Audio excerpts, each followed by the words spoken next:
All right, we are live now. Hello to anybody who watches this, because I don't know that this is going to be the most well-known book on any of our channels, but we read Chess Story or The Royal Game, various titles it has by Stefan Zweig, and I read the ebook version, the Penguin Classics ebook, but it's probably it's the same translation as what Evie has there. But there are, I think, many translations of this story. We're going to begin spoiler free and just talk about general impressions about the book and maybe a little bit about Spike, which I dug up at the last second, honestly, and then get into spoilers. And hello, Matt. Thank you so much for showing up. Yay! I wasn't really sure how many people would show up, but yeah. So let's go ahead and talk about it. It's very short. This is a very, very short read. So if you're interested in it, it wouldn't take you long to get through it. Especially if you read at Josh's pace. I'm sure he read this like in 20 minutes, but but let's get some general impressions first. So non-spoiler general impressions, starting out with Josh. Okay, well, first of all, I wish I had gotten a different translation. So this is the translation I got, and it says modern translation, and that kind of sucked me in on Amazon. But this is obviously a self-published work. So I don't know anything about the translator, and I have no idea about the quality of the translation. And I didn't love this, and I do suspect that some of it may have literally been lost in translation, because this is just, I mean, this is a cheap little pamphlet that I get. The way they marketed it on Amazon, it seemed like the one, but it's, it's Capel, Texas, and it's a print on demand by Amazon. So I don't know how much this affected my overall enjoyment of this book. What I liked most is I liked the learning about the backstory of one of the characters. Just say it there before we go spoilers, because I found that highly interesting, and I think it informed a lot. But for me, at the end, ultimately, I didn't feel anything. And I felt like this was a story that was supposed to evoke some sort of emotion. And it was just kind of like I got to the end and I was like, okay, that was something that I read. And again, I wish I had read a different translation, because I suspect part of that may have been just this. And it's kind of unfortunate. Okay, that's good to know. Is that the Penguin translator? It is. Yes, that is the one. I even mentioned I put out my short book reviews this morning, and the one thing I did mention is that I wish I had done a Penguin translation, because they are, they're typically very strong and they get very good ones. So I'm becoming a bit of a Penguin girly, if you could see my Penguin classics there. yeah, but they're always just solid translations, and they're very readable. And so I think that affected a lot of my reception of this book, because frankly, it's a month later, because I read this early January, and I've forgotten so much. Like, I even made a mistake in my review, and it was kind of funny. I said they were on a cross country train instead of transatlantic ship. Like, I've forgotten that detail within a month, just because I found just the reading experience for me was unfortunately just a bit unremarkable. Okay. Yeah, that makes sense that some of it might have been a translation thing. But Evie, what were your thoughts? What are your feelings about this? Well, I mean, I read the Anthea Bell translation. Thank you again, Joanna, for sending this to me. And I felt similar. I just felt very blasé about it. I can see why people would adore this short story, because the premise of it and the theory of it was really, really good. And I liked the juxtaposition of various things that we'll get into it when we talk spoilers. But I just didn't feel anything. Like, from an intellectual level, I understood what he was doing and I appreciated it, but I couldn't say that I was like, oh my God, this is amazing. I can't believe he did it like this. It wasn't something that I was blown away by. Yeah.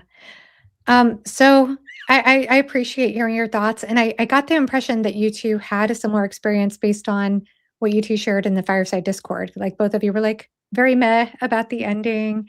And I didn't see that until after a while after I'd finished the book.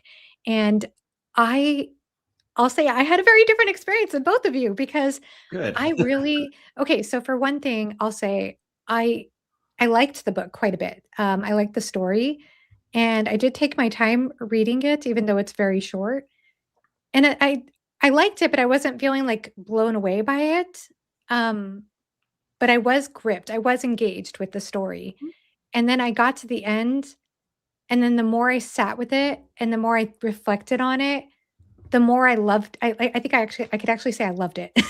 Oh, And actually the end for me is one of my favorite things about this book, about this story, which might surprise you too. It might surprise some people, but I actually think the ending for me was a punch. And I'll explain more about that as we get into spoilers.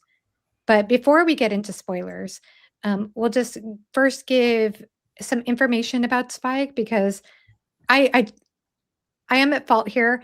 I did know that Zweig died by suicide, and I knew that this happened not long after the writing of this book. And I found, by the way, I think that there's a film adaptation of this story as well. Oh, I really? saw, yeah, I saw images to suggest that. I haven't looked into that deeply, but the thing is, like, so I did know that Zweig died by suicide, but I didn't know much more about him. And I think that some of these things are worth mentioning that and I'm just looking up here in Wikipedia, and I'm skipping ahead here. It says here that, he had a high profile, I suppose, but it says Zweig's high profile did not shield him from the threat of persecution as a Jew, and he is Austrian, by the way. It seems in 1934, after Hitler's rise to power in Germany and following the establishment of the Austro-fascist political regime known as the Ständenstadt. I apologize, my German's bad. Zweig left Austria for England, living first in London and later in Bath. And I'm just going to scroll ahead here that it says here that Zweigs, I suppose he and his wife, um, lived only briefly in the US for 2 months as guests of Yale University in New Haven, Connecticut, and then renting a house in New York.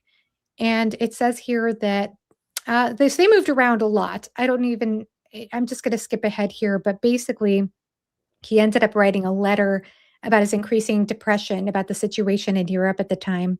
And he said, "My inner crisis consists in that I am not able to identify myself with the me of passport, the self of exile." And he ended up writing that I think it better to conclude in good time and erect bearing a life in which intellectual labor meant purest joy and personal freedom, the highest good on earth. And then in February 23rd, 1942, the Zweigs were found dead of a barbiturate overdose in their house in the city of Petropolis, having taken their own lives. Their bodies were found holding hands. So I know I'm not getting into a lot of details here. I do, if you are interested, encourage you to read more than I did. But I did find these details rather interesting, especially considering what occurs in this book. And I also found it interesting, just I guess for Josh and me, that he was in close association with the composer Richard Strauss, and that he actually wrote the libretto for one of Strauss's operas. So neither of us knew about that. So I think it's worth mentioning that. yeah. So tragic. Yeah, it truly is. As Mitch says, the war effort started turning towards the Allies months later, so it's the Even timing more. is just even more tragic. Yeah. All the more tragic. Absolutely. Thank you so much for saying that. I think somebody did say that in our Discord too, which is all the more sad. Yeah. And that's yes. Thank you so much for saying that here. Absolutely. So sad. So I think that it's worth knowing some of that context going into the story. Of course, I don't think you have to know that, but I do think it adds a dimension to the story to know it. And it seems like psychology was also rather important to him. It says here that he ended up writing a letter to Freud that psychology is the great business of my life. So it seems like that's also maybe pertinent to the story, as I feel like it is quite psychological.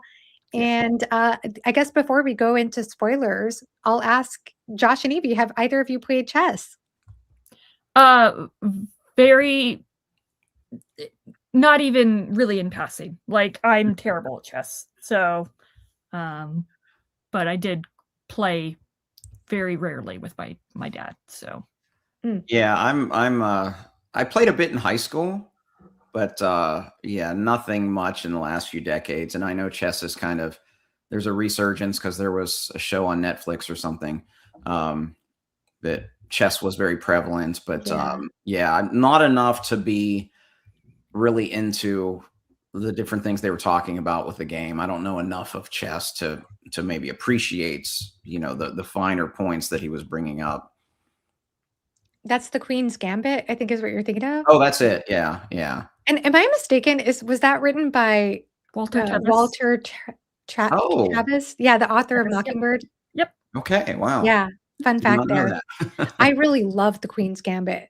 I was surprised how much I got sucked into it, and I'm very, very picky about shows. I haven't watched, I mean, it's been a few years since I've seen it, but I had a good time with that one.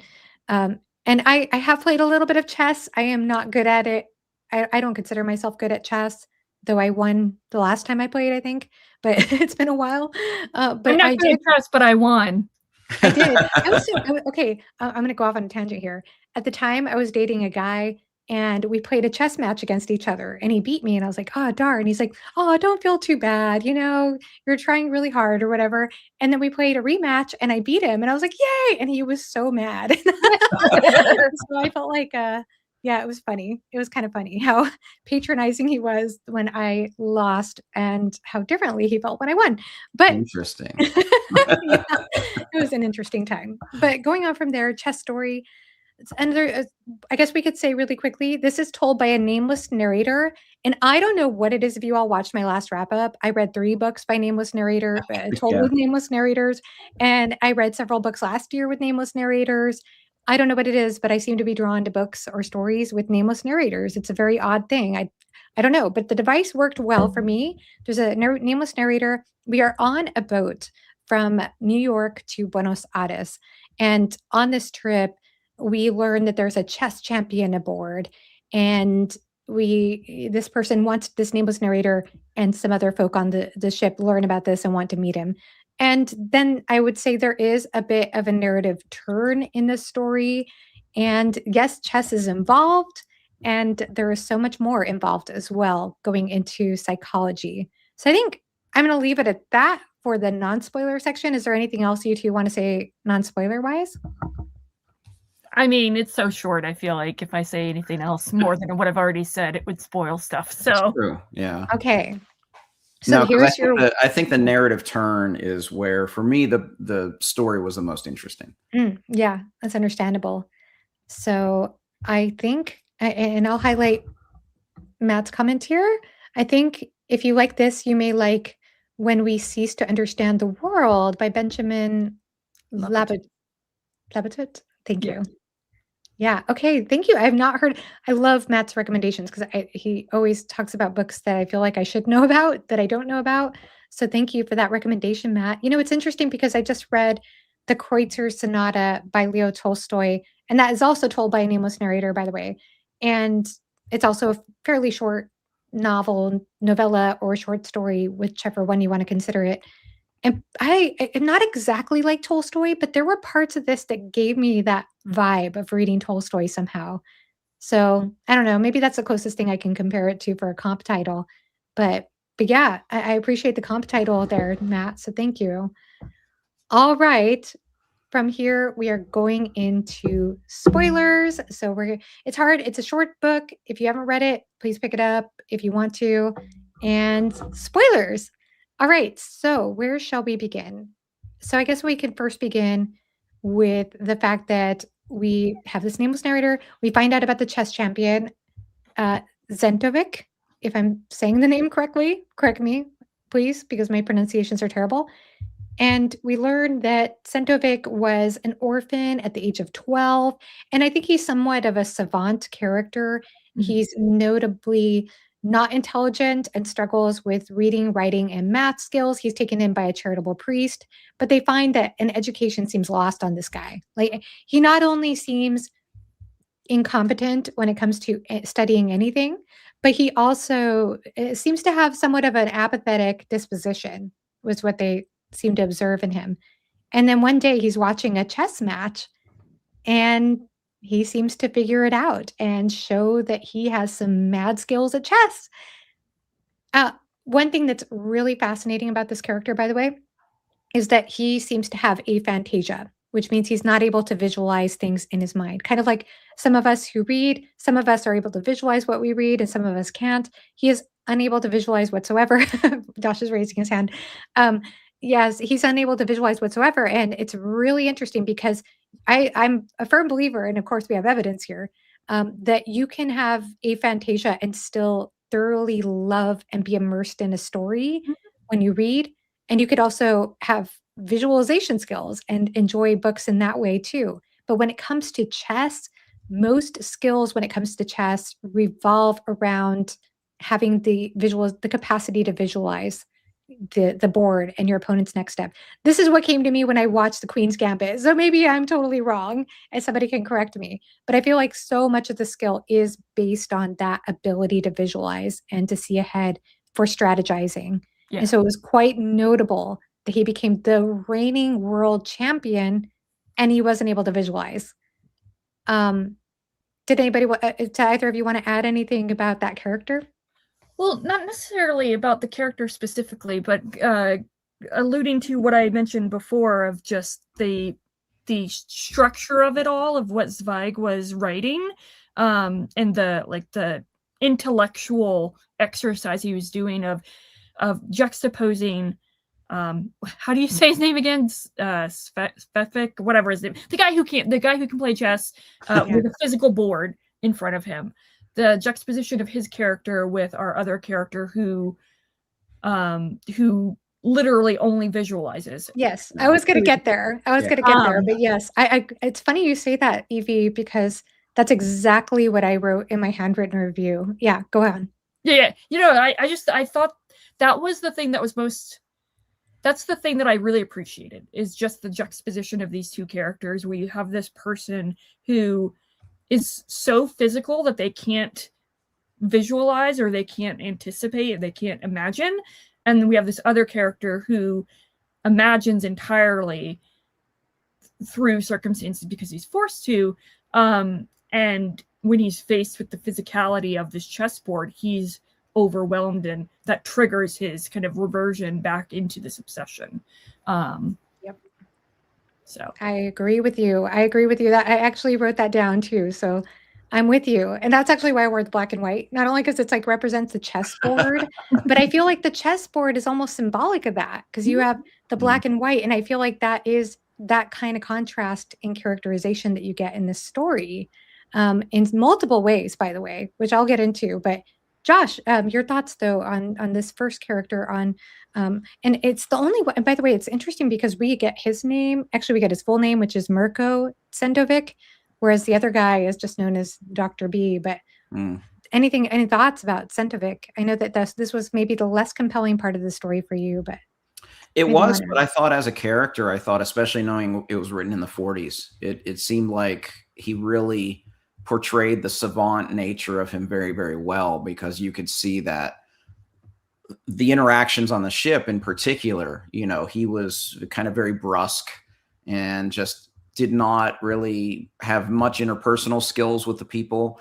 And I thought he portrayed that very well, which was an aspect of kind of his character that we learn, how he was a bad student and all of that. So I did like that part of the character. I mean, he was not a character that you were meant to like per se, but I thought the characterization was good for him, even if he was a character that I didn't like, or maybe wasn't even supposed to like. Yeah, I did think, I had this theory in my head that since we had the other character who was imprisoned by the Nazis, and considering they're going to Buenos Aires, I thought that the chess champion Zentovic was going to be a Nazi, like a Nazi in disguise. And I was like, oh, It's not. He's not. Okay, never mind. Oh wow, that would have been wild. That would Yeah. add another layer. Yeah. Goodness. Yeah, it certainly wasn't the case.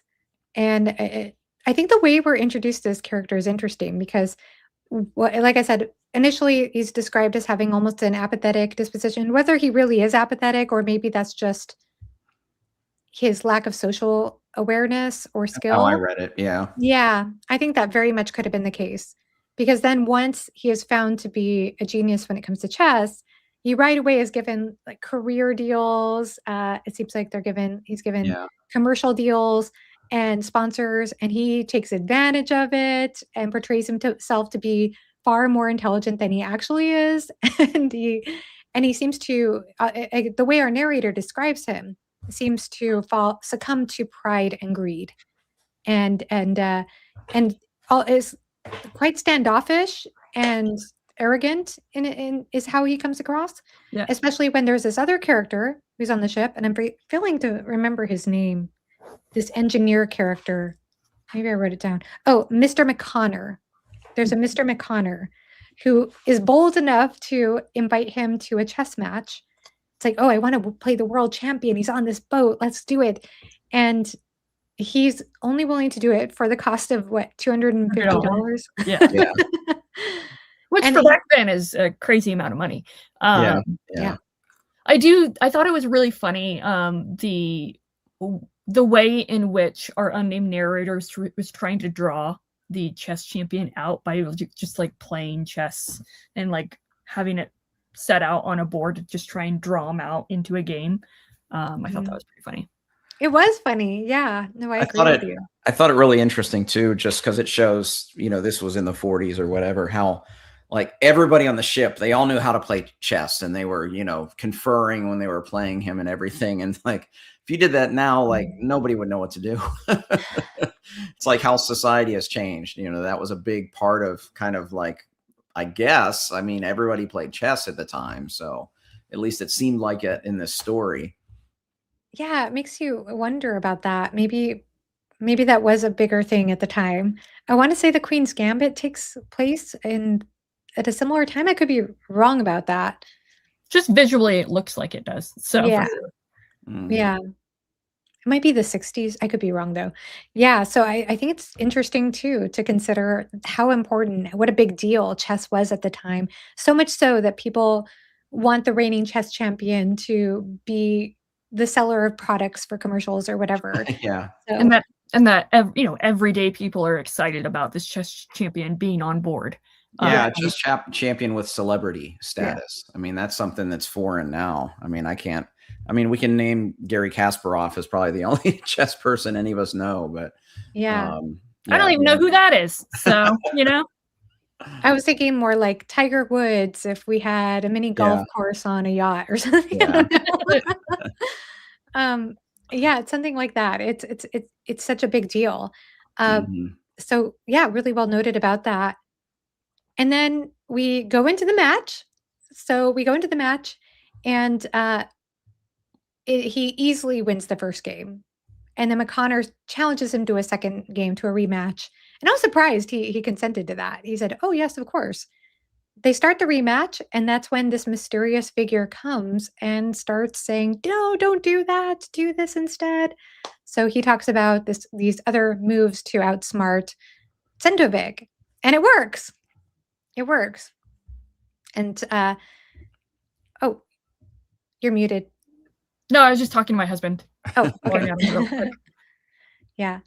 So from then we go into learning. The nameless narrator follows the mysterious character who was a genius at chess. And this is when we start to get to know Dr. B, the Dr. B character. I'm going to go ahead and show this here on the screen really quickly before I move on. I don't really believe in the degree of the savant's prodigyhood presented here. Think it's a bit dated, but written in the 40s, so I can't knock it too much for that. Okay, interesting. Yeah. I don't know. But yeah, so from there we go into learning about Dr. B and his remarkable backstory about how he was taken in as a prisoner Does anybody want to add to this? So I'm not the only one talking through the story. I just No, feel I bad that I'm think talking so much.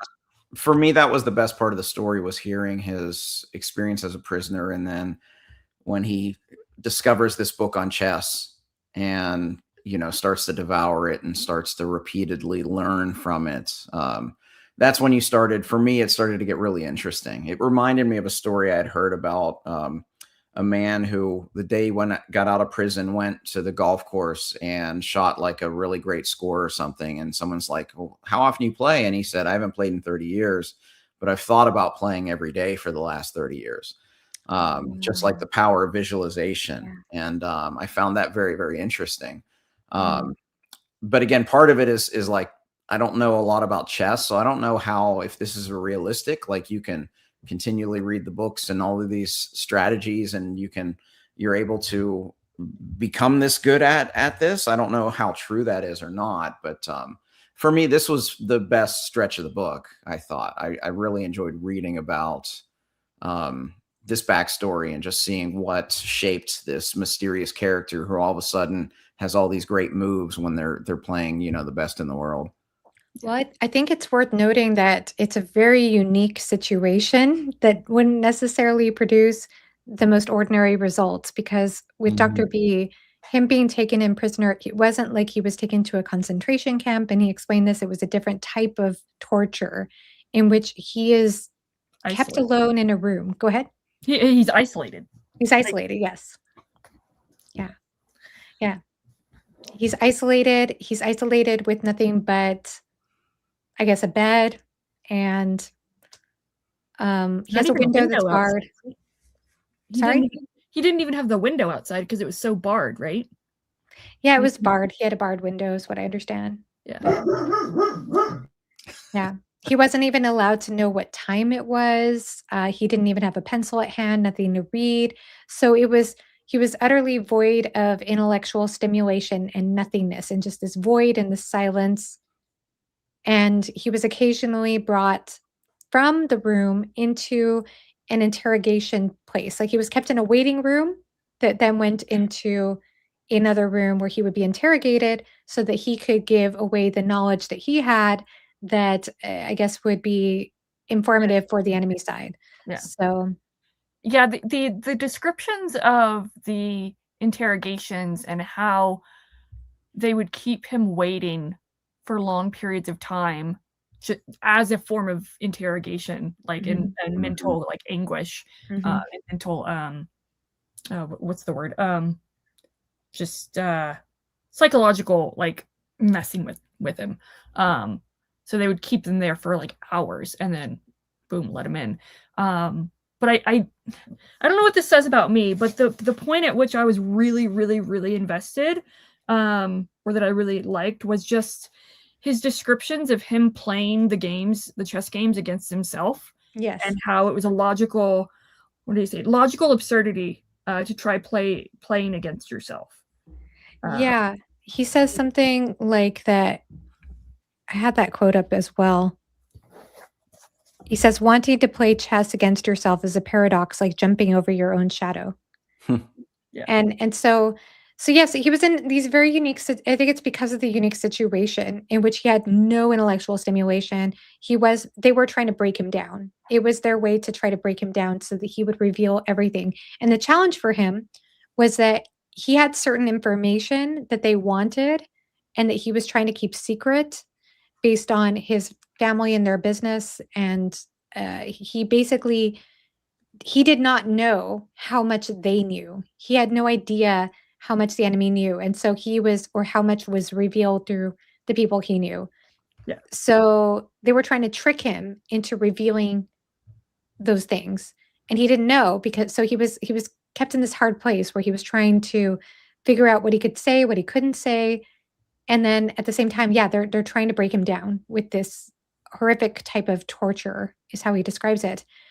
But he's basically verging on, he's starting to break down. He is starting to break down and deteriorate with his mind not having anything to grasp onto. And that's when he, by chance, and I say by chance because I think this is also interesting too, because there is there are a couple quotes about how chess is a game of pure thought, involving no element of chance. But one thing I find interesting is that he comes about this book totally by chance. And the same thing could be said about our savant character, who I feel like it almost happens by accident or by chance that he ends up discovering chess and discovering that he has this genius part of his brain. So he ends up coming across this book, and like Evie and Josh were saying, he ends up studying the book, reading the book, but it's all he has. It's all he has. So he rereads it and rereads it and rereads it.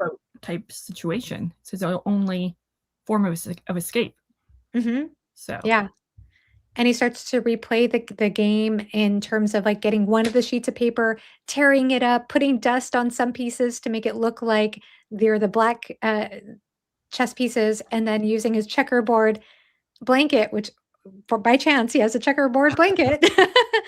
And then he uses that to play against himself, and he tries to anticipate and think through the next step for the other side of his brain. And it creates this hyper imagination to the point where he, I think, breaks down to hysteria, mania, hysteria, I would say. Well, I think it's one of those, I like the lifeboat term, Evie. That's great. But it's like that's all he has. So a lot of times what you see figures when they only have one thing, they just tend to obsess. And you could tell that added to that mania that hit him while there. And then of course at the very end, just that obsession and all those thoughts where like the brain can't stop thinking about the next move or the 5 moves after that or whatever. It's interesting you say chance, because I didn't even pick up on like he just happened to have a checkerboard on his bed cover or whatever. Like I didn't think of that maybe this wasn't all 100% chance.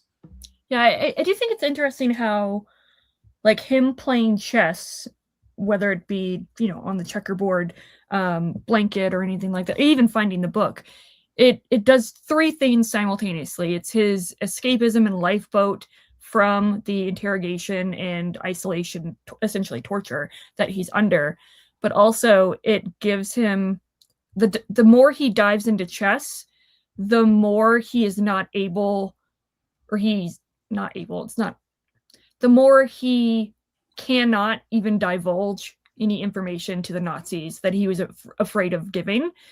But then at the same time, on like a trifecta or whatever, is chess is the thing that was effectively breaking him down. That was the thing that the Nazis succeeded in doing, of breaking him down, but not in the way that they hoped or anticipated. Well said. I like that you said that, because in some ways it helps him in a situation against the Nazis.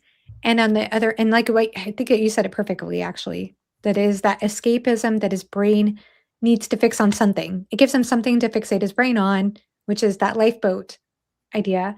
And then it also prevents him from giving the wrong information to the Nazis. And then the third thing, like you said, it becomes, because he's so fixated on it. I think if you fixate on anything, it can become maladaptive after a while. So it does end up working against him into what is described as chess poisoning, I think is the term they use. So he shares this story because it's his way of saying, this is why I'm trying to avoid chess. I haven't played a game in this many years, and it's not necessarily good for me. My doctor even said so. And he's just trying to keep himself a bit removed from it. Whereas, of course, these men on the boat want him to play. And of course, Centovic wants him to play. And yet, I think this also speaks to me as part of the juxtaposition that Evie was bringing up too, is that not only do you have a character who is lacking in intelligence and visualization, and then this other character who has imagination to the point of mania and hysteria, but also, I think also the character, even some of the other characterizations about these characters. So like, for example, with Centovic is very slow, methodical, and he's also described as arrogant and greedy. Whereas this character, Dr. B, is described almost as very humble. He's been broken down. He's been aged before his time. He's so weathered, and he's trying to be so cautious. at least at this moment. And then when they get into the game, you see this other juxtaposition emerge where you have that slow, deliberate, I'm gonna wait till the last second to make a move. And this character who's having this frenetic energy just driving him crazy because he's not making the move fast enough. And the impatience that's there that comes through.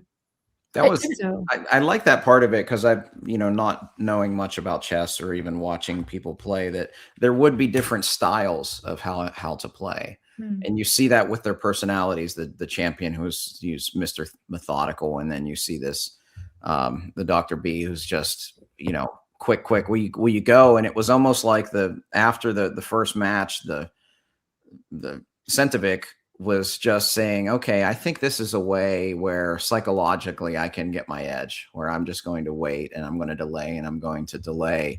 And you see that is just like anything. I mean, there's always going to be a psychological or a mental aspect of any kind of game, so like his gamesmanship there, I think even did show kind of more of his genius as the chess champion, just because he saw that as perhaps his way of exploiting this mania that his opponent had. And it also parallels the psychological torture of the Nazis of making Dr. B him wait. Yes. oh yes, that's really good. Yes. I will add that just going back to like the descriptions of the two chess champions, I think it's interesting how they're described and how they're perceived, where Sekovich, the Mr. C, I'm just going to call him Mr. C. He's not describing his own story. Like we're getting a description of his life and like his perceptions of the world from was it McGregor or maybe it was even our unnamed narrator. But we're getting Dr. B's story from himself. So we're all going to make ourselves look easier and lighter and better when we're talking about ourselves. So the idea of Dr. B being more humble, well, we have to take into account he's describing himself. So it's you got to take into account the biasness there, Well, some of that was a cover too, to prevent himself from going into the game. It True. was like, oh, I'm not a chess player, or it's that guardedness at first, like, oh, no, I don't know anything. But then when he pries further, we learn there's a bit more there. So maybe I misspoke in saying he was humble. I mean, I don't know if it could be perceived that way or not. They certainly saw him that way. They certainly felt, and I think a friendship with him is how they described him right away. As he was they willing to were all trying to beat the champion, who was this kind of aloof figure who, wasn't very, personable type of personality. So they wanted to do that. And of course, you always want to be able to say like, yeah, we played against the world champion and we bested him. So, but yeah, I don't know if it would be humble or if it was just that he was very aware that he needed to protect himself and not play chess, because as one of you mentioned earlier, how they even brought up how his doctors were saying that chess wasn't good for him. So it may not have necessarily been from a place of humility, but just a place of he knew he had to kind of protect himself. Yeah. But that is well said though, Evie, about how we don't get Centovic's story from his perspective, and that we do get Dr. B's perspective from his perspective. So that's really good observation there. But yeah, it gets to the point where Dr. B even hallucinates that last move, which is how that was I groaned. I'm like, oh no, this poor guy. Yeah. So I'll explain why. So go ahead. Sorry. No, I was saying it's funny to me that I read this right after reading Reaper's Gale, and one of the themes in Reaper's Gale is that of futility, and like here, I mean, it's kind of the same thing. You see it at the end, especially, and both books, I was just like, oh, shouldn't have read these back to back, even though, I mean, this took an hour, but yeah, go ahead. No, I was good. Yeah, no, that's well said. It does seem to have that parallel because I think that was why it was such a okay, so there were so many reasons I love the ending. One thing is that it just felt like such a punch whenever um, he hallucinates that last move, and it got so ugly. The match got so Mhm. tense and Yeah. so ugly. Just like you were saying, I can't remember which one of you was said this now. I apologize, but about how they were using each other's psychology to play the game, and like Sendovic was maybe taking his time. I think that's a little ambiguous to me, to be honest, like, what it seemed like it was. It did seem when I was reading it like, "Oh, is he doing this on purpose? Is he trying to push this guy's buttons, and that's, like, another layer to his strategy? Or is he just really, like, that's actually how he plays anyway?" Yeah. But I don't remember. Do you remember at the beginning, did he play that way with with the other people? Did he wait to make his move, or did he just right away look, make his move, and walk away? I think he just made his move, if I remember correctly. Yeah, I I think think you're so. right. Yeah. I think you're Right. right. I think the other people were the ones who took their time Yeah. trying to Yeah. figure it out. Yeah. They were like All all 'cause they grouped were together and bartering and discussing it. Yeah. discussing it. I think But you're yeah, I right. mean, it makes me think about, like, you know, card players and things like that, how they always say, like, you see, like, the big poker stars, they always say that, you know, they don't play the cards, they play the person across from them, and I think that's kind of what you saw with this, with Sentovic, was Yeah. just recognizing, like, okay, I'm being a player, not necessarily the board. Yeah. Oh my gosh. Yeah, that's good. Absolutely true. That is so funny. Reaper's Gale connection Except there. no ka-ching shamal in there. That is so funny. Yeah, so I love that. I love how tense it got and how ugly it got, and Yeah. even though I described Sentovic and I mean, Dr. B maybe incorrectly as humble, it just seemed like he was at least friendly and self-aware and, I don't know, somewhat mindful, I He was guess maybe that's a better description. I mean, Whereas by the sheer fact that he was talking with our unnamed narrator, he was more friendly and more, like, personable. yes. So I mean, he was twitchy, but he Yeah. still seemed he still seemed somewhat more grounded and mindful and in his interactions, whereas he got ugly in this game. You saw him Mhm. start to lose his temper, and then he says, "Ha checkmate, checkmate," and he it turns out he hallucinated that The move. move. Like, his imagination spiraled to the point of hallucination in the game, and I the thing is, when Centovic points it out and the others say, "Oh, yeah, I'm sorry, but that is actually not a check," and he ends up basically that futility that comes in, that resignation, and him walking away and feeling he does humble himself at the end. He accepts it. He accepts his humiliation and loss and walks away. And then, Sentovic very patronizingly Of says, course. "Oh, that's too bad. What a miss. He was a good amateur with potential," or something like that. Yeah, yeah.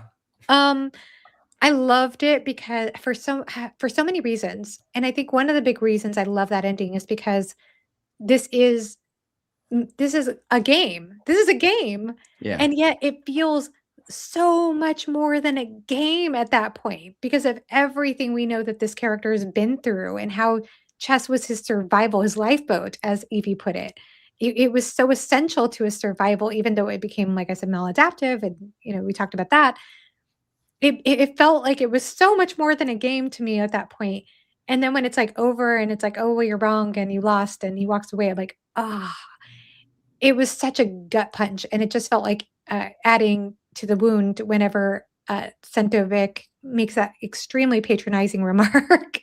Yeah. And yeah, it's all the more tragic too because oh gosh, it just feels all the more tragic because of Well, how you're rooting. anticlimactic it was in a way. Yeah, and you're kind of rooting for this character because you know what he's gone through, Mhm. and you want him to have some success. I mean, I think Yes. all of us, when we know people that have gone through just the horribleness that he went through, and I mean, it could have been a worse situation, but it was still just you wanted him to be successful, and you wanted to see him win. And especially because the other character, just because of his nature, was not a very likable character. No. So we wanted to see that. So maybe that's why I felt the futility theme at the end too. Well, And I think not just winning the game, but also kind of overcoming, like, what's the word? The trauma. The trauma. And he perseveres over his association of chess, and he's able to, like, not move past it, but succeed over it. And no, I agree. I agree. That's part of the tragedy, I think, of this character, just knowing that what he endured as a prisoner is probably going to stick with him forever. And for me, I felt that was the point that Zweig was kind of, going for here. And I don't know if I would have felt more from that point with, not this version of it. Because that's what when I got to the end, that's what I felt. I felt that he was just trying to say that, like, even if we get through this, like, people are just going to remain totally changed and their lives are wrecked. And perhaps that's reflective of the pessimism that he felt in his real life. So yes, that came up in my thoughts too. Yeah. That despondency at the end. I also think to me, I really like this in Zweig's writing, and I can understand if others find it disappointing and don't connect to it the way that I did, but I really like the way he's able to build up this tension, followed by disappointment, followed by something different, and not only do you see that happen here at the end, of course, it's like a big punch of disappointment at the end. You feel that anticipation leading up to it, but also I feel like he does that so well in the chapter, or the not chapter, but the scene with Dr. B's past story, when he's waiting in the room and there's just nothingness and there's this disappointment and this torture of waiting. And then when he discovers the book, it's this exciting thing, like, oh my gosh, I have a book. And there's that anticipation of getting the book and sneaking out with the book, almost dropping the book. And then he gets to his room and he's so excited that he doesn't even look at what the book is for a long time, because it's just so exciting to have the book. And then he looks at the book and it's like, oh, it's a chess book. That disappointment with that. Yeah. And then suddenly, slowly transforming that into something that could be useful and new. And I think I just like the way he does that. I like the way he writes, he shifts the tone that way.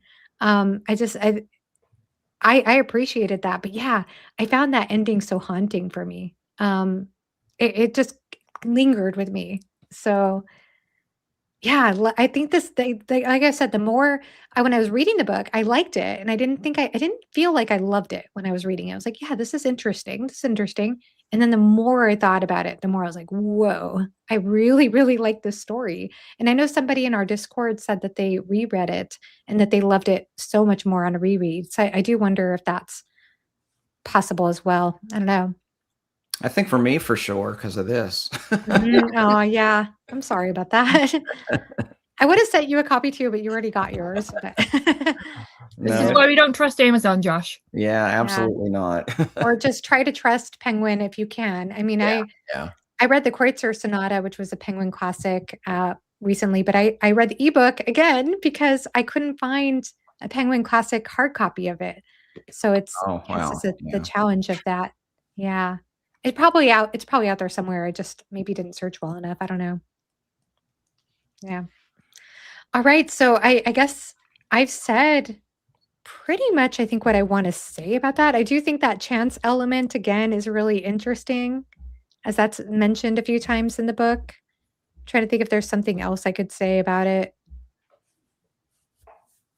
I think for me, while you're thinking, it's just I don't know, the now that we've talked about it, I appreciated it very much when I initially read it, but I think I actually like it even more upon discussing it. It's like the best 3-star book I've ever read. Oh, so, wow.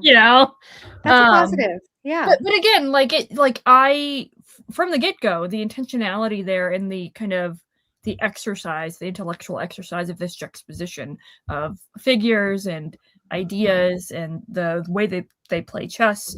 I recognize that as like intentional. And I think I appreciate it even more after discussing with you guys. So thank you. Yeah. I feel the same way with anything, even books, books that I'm lukewarm on like this, for sure.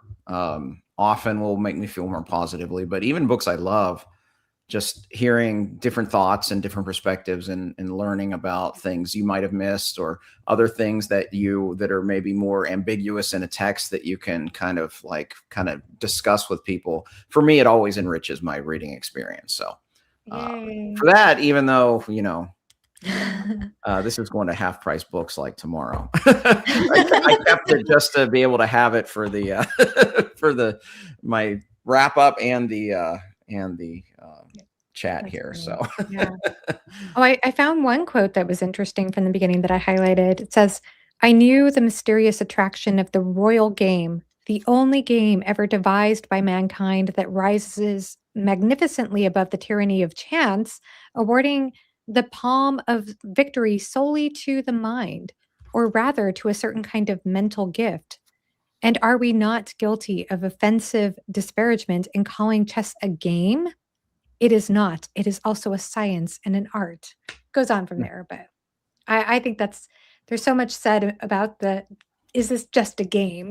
Whether what this symbolizes to the players, and again, that's another quote that talks about how there is no chance in chess. There is no chance. But yeah, such an interesting story.